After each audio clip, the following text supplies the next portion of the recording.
A short, gray-haired man with a moon face scratched the top of his head and shouted, "Colt, you figure that's old Joe Haddington hurrahing things up?" The tall man nodded. "Yep, sounds like a couple of blocks away," he called to the man. "Ain't nothing to worry about, boys. I reckon he's trying to collect on a bet." The passengers returned to the depot. Grace peered across the street at the two stunted, wind-blown poplar trees that leaned a little east, as did the one-story wood-framed bank building behind them.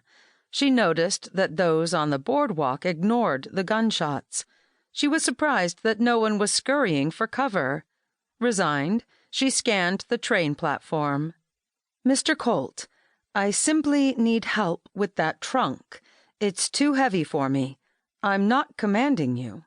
I did offer to pay you."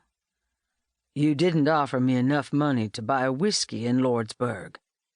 He jammed his fingers into his back pockets and rocked back on the heels of his scuffed brown boots. His insolence is unparalleled. Lord, I'm not at all sure this is where you have led me.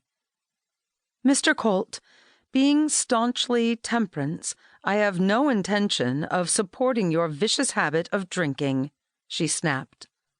His brown eyes showed no emotion at all.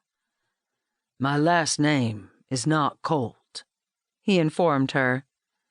"You not only support temperance, but women's suffrage, no doubt." My political views are not relevant to this discussion.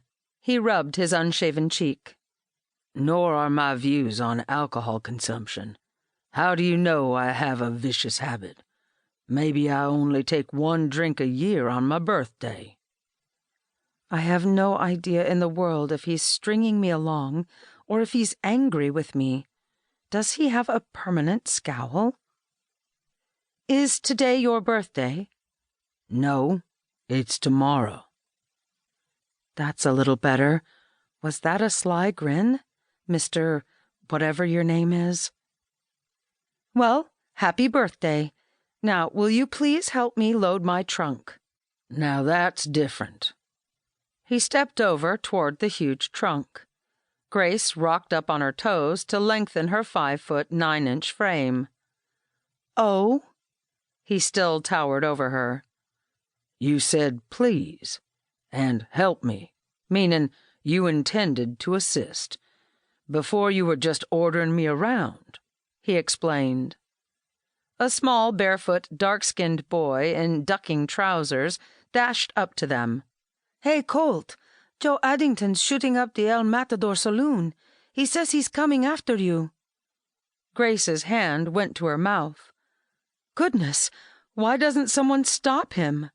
The boy hooked his thumbs under the suspenders stretched across his shirtless chest. His eyes grew large. "Where have you been all your life, señorita? It is Joe Addington. Nobody goes against him face to face except Señor Colt." Conversation paused until a stagecoach rambled by. The tall man put his hand on the young boy's bare shoulder. "I ain't looking for trouble today, Paco, but it would be a sorry day in Lordsburg when I couldn't handle Joe Addington. He'll just have to wait his turn." He tipped his hat toward Grace. "Right now I'm visiting with this lady." She touched her right hand to the lace yoke of her dress and then smiled in return. "We were arguing, and I decided I don't like this man, so why am I grinning at him? He does have a pleasant smile, in a rustic, frontier sort of way." A large, hairy black spider scurried across the rough wooden platform. The boy stomped on it with his dirty bare foot. "Is she una señorita importante?" he asked the man. "Well, now, I don't know about that," the man replied. "But then, Paco, I'm not very important either." The boy turned to Grace and scratched his thick, shaggy black hair.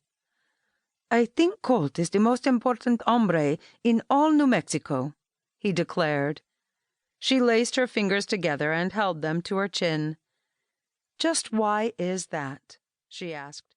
To keep listening to this audiobook, I've left you a link in the description so you can do it, at no cost thanks to Audible's 30-day free trial.